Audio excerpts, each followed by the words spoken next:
Updates చూద్దాం. ఈ నెల 11 నుంచి అసెంబ్లీ బడ్జెట్ సమావేశాలు ఉభయ సభలను ఉద్దేశించి ప్రసంగించనున్న గవర్నర్.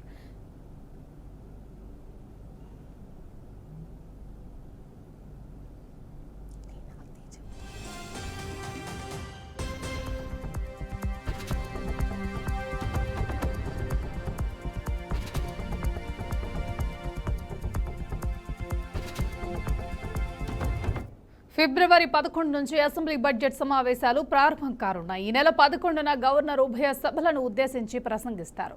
అనంతరం అదే రోజు బీఏసీ సమావేశం నిర్వహిస్తారు. బీఏసీలో బడ్జెట్ సమావేశాలకు సంబంధించిన ఎజెండాతో పాటు అసెంబ్లీ పనిదినాలను ఖరారు చేస్తారు. ఏపీ ప్రభుత్వం ఫిబ్రవరి 14న అసెంబ్లీలో బడ్జెట్ను ప్రవేశపెట్టే అవకాశం కూడా ఉంది. అసెంబ్లీలో 2026-27 ఆర్థిక సంవత్సరానికి బడ్జెట్కు సంబంధించి కసరత్తు జరుగుతోంది. ఈ మేరకు ఆర్థిక శాఖ మంత్రి పయ్యావుల కేశవ్ శాఖల వారీగా సమీక్షలు నిర్వహిస్తున్నారు. ఇదే అంశానికి సంబంధించి పూర్తి సమాచారాన్ని మా ప్రతినిధి సుబ్బు అందిస్తారు.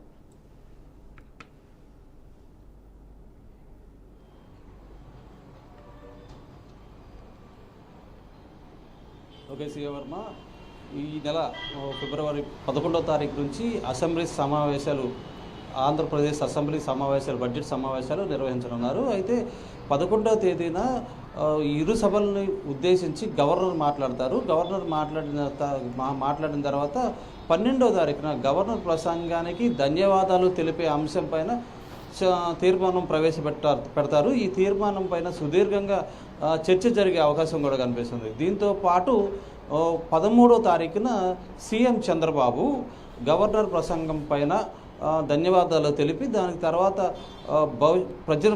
ప్రస్తుత అభివృద్ధి పరిస్థితి, భవిష్యత్ కార్యాచరణను వెల్లడించే అవకాశం కనిపిస్తుంది. 14వ తేదీ ఉదయం బడ్జెట్ 2026-2027 సంవత్సరానికి సంబంధించిన బడ్జెట్ని ఆర్థిక శాఖ మంత్రి పయ్యావుల కేశవ్ ఈ సమావేశంలో బడ్జెట్ని ప్రవేశపెడతారు. అదే రోజు ఎవరైతే వ్యవసాయ శాఖ మంత్రి అచ్చెన్నాయుడు ఉన్నారో అచ్చెన్నాయుడు కూడా వ్యవసాయ శాఖకు సంబంధించిన బడ్జెట్ని కూడా ప్రవేశపెట్టే అవకాశం కనిపిస్తుంది. ఈ బడ్జెట్ సమావేశాలు దాదాపుగా మార్చి 12వ తేదీ వరకు కూడా జరిగే అవకాశం అయితే కనిపిస్తుంది. మొత్తం మీద ఒక నెల రోజుల పాటు ఈ సమావేశాలు జరుగుతాయని చెప్పేసి కూడా ప్రభుత్వ వైపు నుంచి ఒక తీర్మానం అయితే రావడం జరిగింది. దీనికి సంబంధించి ఇప్పటికే అసెంబ్లీ సిబ్బందికి ఇప్పటికే సమాచారం ఇవ్వటం, దానికి సంబంధించి అసెంబ్లీ కార్యదర్శి సమావేశాలకి పూర్తి స్థాయిలో ఏర్పాటు చేయడం జరుగుతుంది. ఈ బడ్జెట్ సమావేశాలు పూర్తయిన వెంటనే ఇక అభివృద్ధికి సంబంధించిన కార్యక్రమాలపైన దృష్టి సారిస్తారని చెప్పేసి కూడా చెప్పడం జరిగింది. అంతేకాకుండా గతంలో ముఖ్యమంత్రి వివిధ శాఖల కార్యదర్శులకి ఒక దిశానిర్దేశం చేయడం జరిగింది. బడ్జెట్ నాటికల్లా మొత్తం పూర్తిగా నిధులన్నీ ఏ శాఖల్లోనూ నిధులు మురిగిపోకుండా నిధులన్నింటినీ కూడా సవ్యంగా ఖర్చు చేయాలని చెప్పేసి నెక్స్ట్ బడ్జెట్ టైం కల్లా మళ్ళీ వెళ్ళి నిధులు తీసుకురావాల్సిన బాధ్యత కూడా కార్యదర్శులపైన ఉందని చెప్పడం జరిగింది. ఆ దిశగానే కార్యదర్శులందరూ కూడా, ముఖ్య కార్యదర్శులందరూ కూడా కొత్తగా బడ్జెట్కు వచ్చే టైం కాబట్టి దానికి సంబంధించిన ప్రణాళికలు ఇప్పటికే రూపొందించడం, దానికి సంబంధించిన ప్రణాళికలు ప్రభుత్వానికి సమర్పించడం కూడా జరిగింది. అంతేకాకుండా పయ్యావుల కేసు ఇప్పటికే వివిధ శాఖలతో సమావేశం ఏర్పాటు చేసి బడ్జెట్కి సంబంధించిన కసరత్తు దాదాపుగా పూర్తి చేసినట్టుగా కూడా తెలుస్తుంది. అయితే ఈ ఒక నెల రోజుల పాటు ఈ బడ్జెట్ సమావేశాలు జరిగే అవకాశం ఉన్నట్టుగా కూడా తెలుస్తుంది. ఈ మేరకు ప్రభుత్వం షెడ్యూల్ కూడా ఖరారు చేసింది. అది షెడ్యూల్కి అనుగుణంగానే బడ్జెట్ సమావేశాలు నెల రోజుల పాటు జరిగే అవకాశం అయితే కనిపిస్తుంది. Siya Varma. Thank you Subbu, thanks for the update. Telangana municipal ఎన్నికల ప్రచారం ముగిసింది. కొద్ది రోజులుగా గల్లీలో వినిపించిన మైకులు హోరు పార్టీల ప్రచార జోరుకు తెరపడింది. ఇక పోలింగ్ కు కౌంట్ డౌన్ షురూ అయ్యింది.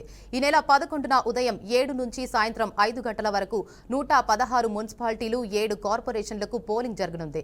13న కౌంటింగ్ నిర్వహిస్తారు. ఇక మొత్తం 2,996 వార్డుల్లో జరుగుతున్న ఈ ఎన్నికల్లో 12,993 మంది అభ్యర్థులు తమ అదృష్టాన్ని పరీక్షించుకుంటున్నారు. ఇక 52 లక్షల మందికి పైగా ఓటర్లు వీరి భవిత్యాన్ని తేల్చనున్నారు. ఇందులో మహిళా ఓటర్లు 26 లక్షల మంది, పురుష ఓటర్లు 25 లక్షల మంది ఉన్నారు. ఇక ఇదే అంశంపై మరింత సమాచారాన్ని మా ప్రతినిధి శ్రీనివాస్ అందిస్తారు. చెప్పండి శ్రీనివాస్, అప్డేట్స్ ఏంటి?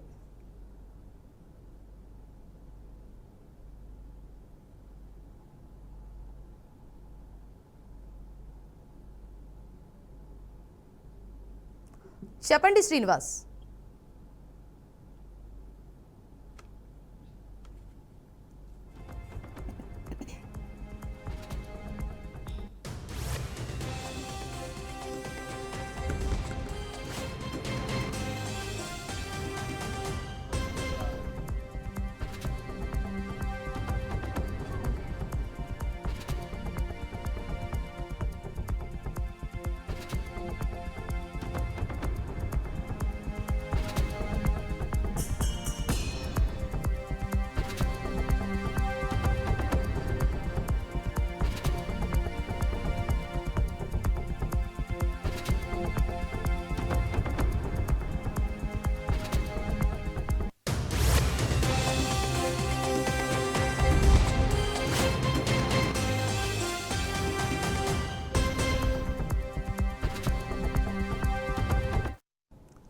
చెప్పండి శ్రీనివాస్, అప్డేట్స్ ఏంటి?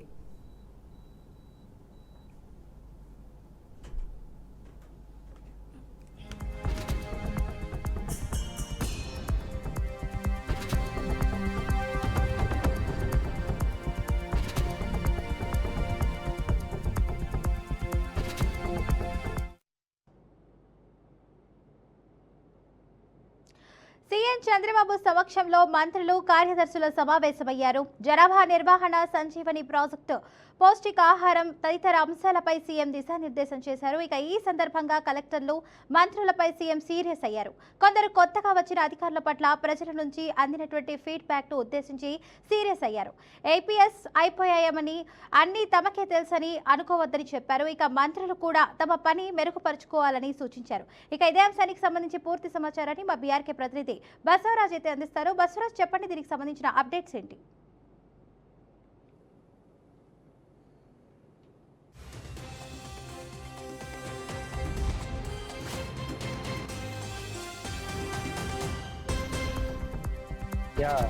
ఫాతిమా, చెప్పండి బసవరాజ్. ముఖ్యమంత్రి ఈ రోజు ఏదైతే మంత్రులతో సమావేశం ఏర్పాటు చేశారో, అదేవిధంగా ప్రభుత్వ ప్రధాన కార్యదర్శులు, ముఖ్య కార్యదర్శులు, ప్రిన్సిపల్ సెక్రటరీస్, మంత్రులు ఈ అందరితో సమావేశమైంది. ఏదైతే ప్రభుత్వం అంటే గవర్నెన్స్ ఎలా ఉంది, అదేవిధంగా డెవలప్మెంట్, వెల్ఫేర్ ఏ విధంగా పెరుగుతా ఉంది, ఇతర సంక్షేమ పథకాలు అమలు గురించి, ప్రజలకు సమృద్ధిగా పథకాలు అందుతున్నాయా లేదా మంత్రులు వారి పనితీరు కూడా ఈ సందర్భంగా ముఖ్యమంత్రి చంద్రబాబు ప్రస్తావించారు. అంటే వెనకబడిన మంత్రులు కావచ్చు, వెనకబడిన జిల్లాలు కావచ్చు, అభివృద్ధి దిశగా పోటీ పడాలి, ఆ దిశగా మనం ముందుకు వెళ్ళాలి. అదేవిధంగా రాష్ట్ర ప్రభుత్వం అంటే గత ఎన్నికల ముందు ఇచ్చిన హామీల మేరకు సూపర్ చేశాము. సో ప్రజలకు సంతృప్తికరమైన సేవలు అందిస్తూ ఉన్నాము. అంటే దేశంలోనే అత్యధికంగా ఎన్టీఆర్ భరోసా పింఛన్లు కూడా అందిస్తున్న ప్రభుత్వం భారతదేశంలో కూటమి ప్రభుత్వం ఒకటేనే చెప్తున్న పరిస్థితి.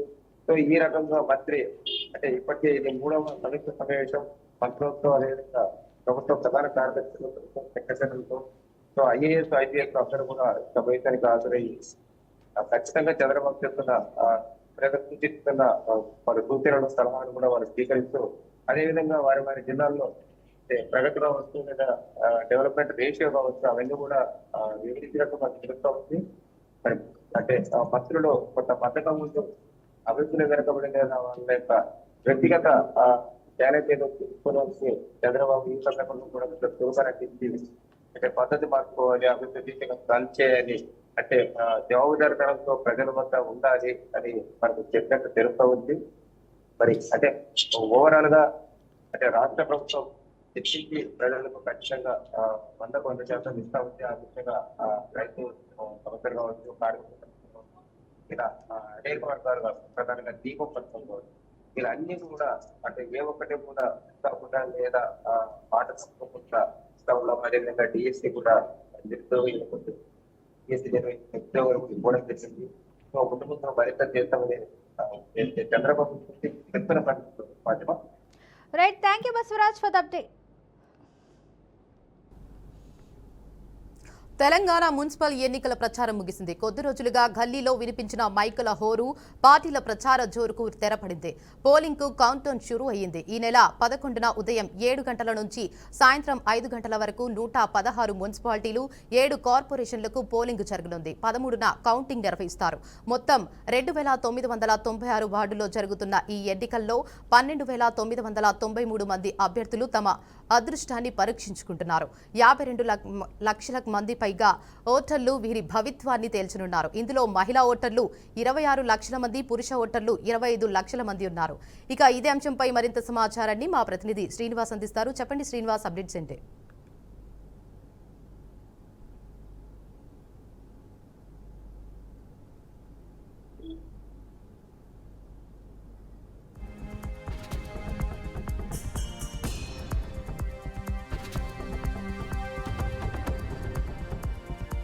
మిగిలిన అప్డేట్స్ చూద్దాం. దేశవ్యాప్తంగా జరుగుతున్న డిజిటల్ మోసాలపై సుప్రీంకోర్టు తీవ్రంగా స్పందించింది.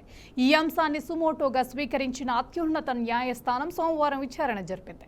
ఈ విచారణ సందర్భంగా కీలక వ్యాఖ్యలు చేసింది. డిజిటల్ ఆర్థిక మోసాల ద్వారా సైబర్ నేరగాళ్లు 54,000 కోట్లకు పైగా కొల్లగొట్టారని, ఇది ముమ్మాటికి దోపిడీనని సుప్రీంకోర్టు పేర్కొంది. డిజిటల్ మోసాలపై ఆర్బీఐ, బ్యాంకులు సకాలంలో చర్యలు తీసుకోవాలని సూచించింది. డిజిటల్ ఆర్థిక మోసాల్లో బ్యాంక్ అధికారుల నిర్లక్ష్యం కూడా లేకపోలేదని స్పష్టం చేసింది. ఇదే అంశానికి సంబంధించి పూర్తి సమాచారాన్ని మా ప్రతినిధి రామకృష్ణ అందిస్తారు.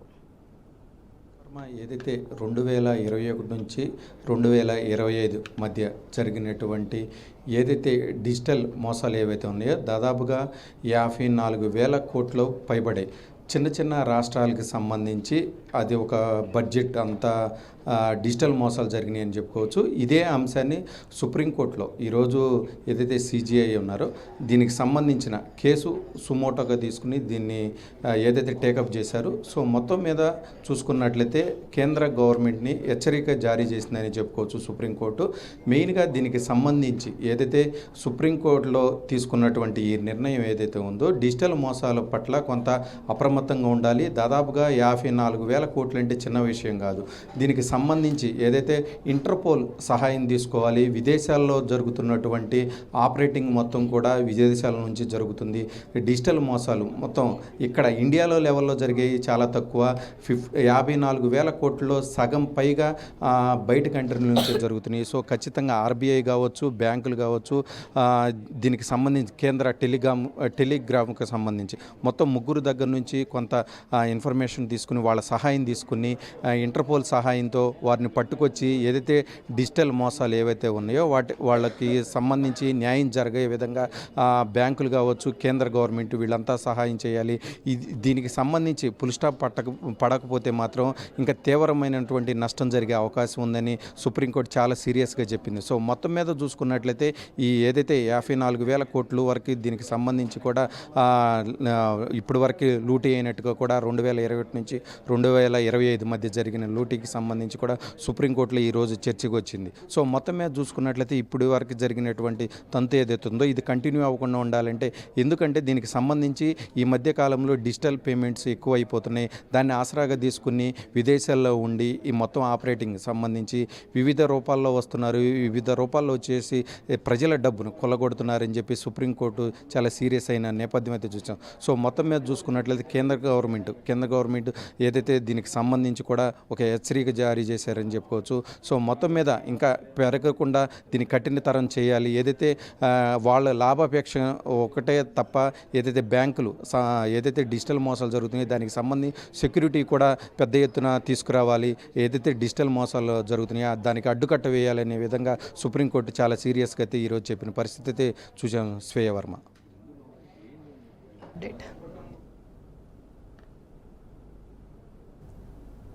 సీఎం చంద్రబాబుపై అనుచిత వ్యాఖ్యల కేసులో మాజీ మంత్రి అంబటి రాంబాబుకు బెయిల్ లభించింది. అంబటికి బెయిల్ మంజూరు చేస్తూ స్పెషల్ మొబైల్ కోర్టు నిర్ణయం తీసుకుంది. కాగా ఇదే కేసులో అంబటి రాజమండ్రి జైలులో రిమాండ్ ఖైదీగా ఉన్నారు. కాగా మెడికల్ కాలేజీల అంశంపై నిరసన కేసులో గుంటూరు కోర్టు రిమాండ్ విధించింది. ఇక ఇదే అంశంపై మరింత సమాచారాన్ని మా ప్రతినిధి సువర్ణబాబు అందిస్తారు. చెప్పండి సువర్ణబాబు, అప్డేట్స్ ఏంటి? విజయ, గుంటూరు జిల్లా పట్టాభిపురం పోలీస్ స్టేషన్ పరిధిలో లో అంబటి రాంబాబు నమోదైన కేసు విషయం చూసుకున్నట్టే కీలక పరిణామాలు చోటు చేసుకుంది అనుకోవచ్చు. అంబటి రాంబాబు గత ఏడాది అది నవంబర్ 13వ తారీఖున రాష్ట్ర వ్యాప్తంగా జరిగిన పబ్లిక్ ప్రైవేటీకరణ అని చెప్పేసి అని ఏదైతే ఉందో వైసీపీ ఈ గవర్నమెంట్ మెడికల్ కాలేజ్ అయితే కావచ్చు, స్కూల్స్ అయితే కావచ్చు, లేదంటే మెడికల్ హాస్పిటల్స్ ఇవి మొత్తం మీద చూసుకున్నట్లయితే ప్రైవేటీకరణ చేసే విధానాలను ఖండిస్తూ రాష్ట్ర వ్యాప్తంగా జరిగిన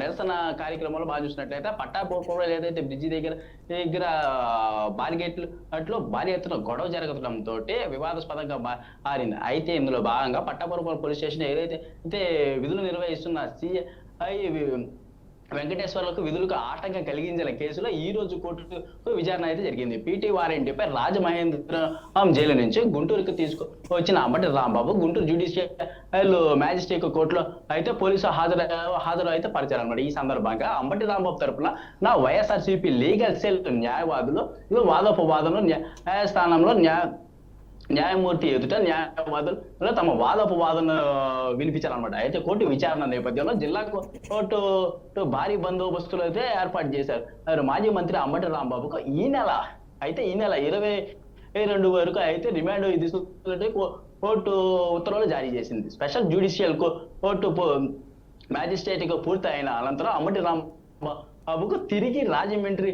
జైలుకి అయితే తరలించారు. ఎలాంటి అవాంఛనలు గడగ జరగకుండా అంబటి రాంబాబు కట్టుదిట్టం ఆయన భద్రత అమలు చేశారు. ఇక తదుపరి న్యాయస్థానంలో ప్రక్రియ అయితే కోర్టులో కొనసాగింది.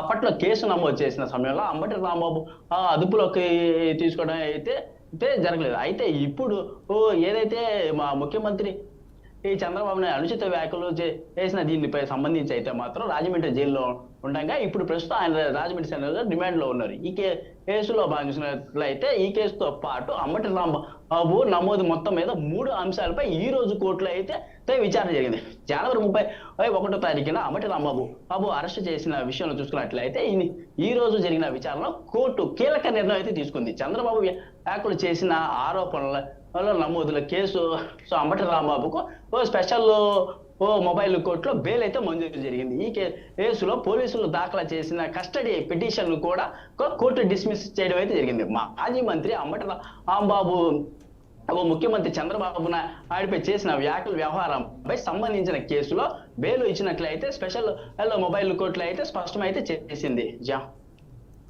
Right, thank you for the update Suvarna Babu. Komaram Bheem Asifabad జిల్లా అటవీ ప్రాంతాల్లో మరోసారి మావోయిస్టుల కదలికలు తీవ్ర కలకలం రేపుతున్నాయి. పొరుగు రాష్ట్రమైన మహారాష్ట్రలోని గడ్చిరోలి ప్రాంతం నుంచి ఓ మావోయిస్టు దళం జిల్లాలోకి ప్రవేశించినట్లుగా నిఘా వర్గాలకు సమాచారం అందింది. ఇక దీంతో అప్రమత్తమైన పోలీసు యంత్రాంగం అటవీ ప్రాంతాలను జల్లెడ పడుతుంది. ఇక ఆసిఫాబాద్, తిర్యాని మండలాల సరిహద్దు అటవీ ప్రాంతాల్లో మావోయిస్టులు సంచరిస్తున్నట్లు పక్కా సమాచారం అందడంతో గ్రే హౌండ్స్ బలగాలు రంగంలోకి దిగాయి. ఇక డోర్లీ, పంగిడి మాదారం అటవీ ప్రాంతంలో అయితే గాలింపు చర్యలు చేపట్టగా మావోయిస్టులకు సంబంధించిన కిట్ బ్యాగులు ఇక ఇతర సామగ్రిని బలగాలైతే గుర్తించాయి. ఇక పోలీసుల రాకను గమనించినటువంటి దళ సభ్యులు దట్టమైన అడవుల్లోకి తప్పించుకున్నట్లుగా అయితే అనుమానిస్తున్నారు. ఇక ఇదే అంశానికి సంబంధించి పూర్తి సమాచారాన్ని మా బీఆర్కే ప్రతినిధి సాల్మన్ అందిస్తారు. సాల్మన్, చెప్పండి, దీనికి సంబంధించిన అప్డేట్స్ ఏంటి? మావోయిస్టులను లక్ష్యంగా చేసుకొని మార్చి 31 వరకు ఆపరేషన్ కగార్ తోటైతే కేంద్ర ప్రభుత్వం మావోయిస్టులను ఏరివేత అదేవిధంగా ఎన్కౌంటర్ల పేరుతోటైతే అనేక మంది చనిపోయారు, అనేక మంది ఎన్కౌంటర్లో చనిపోయారు, అనేక మంది అయితే లొంగిపోయారు. మనం ఇటీవల కాలంలో చూసుకున్నట్లయితే ఛత్తీస్గఢ్, మహారాష్ట్ర నుండి తెలంగాణ ప్రాంతానికి చెందిన మావోయిస్టులు కానీ లేకుంటే కేంద్ర కమిటీలో ఉన్న మావోయిస్టులు కానీ సురక్షిత ప్రాంతం అని తెలంగాణ ప్రాంతానికి అయితే పెద్ద ఎత్తున తరలి వస్తున్నారు. మనం చూసుకున్నట్లయితే కొమరం భీం జిల్లాలోని తిర్యాని మండలం పంగిడి మాదారం అటవీ ప్రాంతంలోనైతే మావోయిస్టుల కదలికలు అయితే మహారాష్ట్ర నుండి తెలంగాణ ప్రాంతానికి అయితే పెద్ద ఎత్తున చేరుకోవడం జరిగింది. దీనికి సంబంధించి అక్కడ మావోయిస్టులు ఉన్న సమాచారం అయితే పోలీస్ బలగాలకు తెలియడంతో పెద్ద ఎత్తున కూంబింగ్ నిర్వహించారు. అక్కడ కూంబింగ్ నిర్వహించిన క్రమంలో కొంతమంది మావోయిస్టుల కదలికలు అదేవిధంగా దానికి సంబంధించిన సామాగ్రి అక్కడ విడిచి వెళ్ళారు. దానికి సంబంధించి అవన్నీ పోలీసులు అయితే స్వాధీనం చేసుకున్నారు. దీనికి సంబంధించి పెద్ద ఎత్తున అంటే ఆపరేషన్ కాగార్ తోటైతే మావోయిస్టులను ఏరివేత లక్ష్యంగా ఈ మార్చి 31 వరకు అయితే మావోయిస్టులను ఏరివేతతోటి అయితే కేంద్ర ప్రభుత్వం పై చేయి సాధించిందని చెప్పుకోవచ్చు. దీనికి సంబంధించి మావోయిస్టులు కూడా ఎప్పటికప్పుడు అప్రమత్తంగా ఉండి కొంతమంది లొంగిపోయారు, చాలా మంది మరణించారు. కానీ ఇప్పుడు మనం చూసుకున్నట్లయితే తెలంగాణ ప్రాంతం సురక్షిత ప్రాంతం అని ఇక్కడికి పెద్ద ఎత్తున మావోయిస్టుల కదలికలైతే తెలంగాణ ప్రాంతంలో అటవీ ప్రాంతంలోనైతే చాలా మంది వస్తున్నారనే సమాచారం అయితే పోలీసు బలగాలకు తెలియడంతో పెద్ద ఎత్తున పోలీసులు కూడా కూబింగ్ నిర్వహించారు. దీనికి సంబంధించిన కొంత సామాగ్రి అయితే లభ్యమైంది. ఖచ్చితంగా ఒకవేళ మీకు కొత్త వారు ఎవరైనా కనిపించినట్లయితే లేకుంటే వారి సమాచారం అయితే పూర్తిగా పోలీసులకు ఇవ్వాలని ఆ యొక్క గ్రామానికి అయితే పోలీసులు అయితే ఇప్పటికే హెచ్చరికలు అయితే జారీ చేశారు. దీనికి సంబంధించి ఇదే గత సంవత్సరంలో డిసెంబర్ నెలలో చూసుకున్నట్లయితే చాలా మంది అంటే మావోయిస్టులు ఇదే ఆ జిల్లాకు సంబంధించిన చాలా మంది అయితే 16 మందిని అయితే పోలీసులు అరెస్టు చేశారు. దీనికి సంబంధించి పెద్ద ఎత్తున తెలంగాణ ప్రాంతం సురక్షిత ప్రాంతం అని ఇప్పటికే మావోయిస్టులు తెలంగాణ ప్రాంతంలో తలదాచుకోవడానికి రావడంతో పోలీసులు కూడా ఇక్కడ భారీ బందోబస్తుతోటి వారి యొక్క ఆ కదలికలను చూసి ఖచ్చితంగా వారిని అరెస్టు చేయడానికి లేకుంటే ఖచ్చితంగా ఆ యొక్క మావోయిస్టులు తెలంగాణ ప్రాంతానికి వచ్చినట్లయితే పెద్ద ఎత్తున ఎన్కౌంటర్లు జరిగే అవకాశం ఉంది కనుక పెద్ద ఎత్తున ఈ యొక్క గ్రహణ దళాలు కూడా ఆ యొక్క మావోయిస్టులను ఆ యొక్క ఏరివేత లక్ష్యంతో అయితే కూబింగ్ నిర్వహించారు. ఈ యొక్క కూబింగ్ లో పెద్ద ఎత్తున సామాగ్రి అయితే లభించడంతో అక్కడ ఎలాంటి ప్రాణ నష్టం జరగకపోవడంతో ఆ పోలీసులు కానీ లేకుంటే మావోయిస్టులు కానీ కొంత ఊపిరి పీల్చుకున్నారని చెప్పవచ్చు. Right, thank you Salman for the update.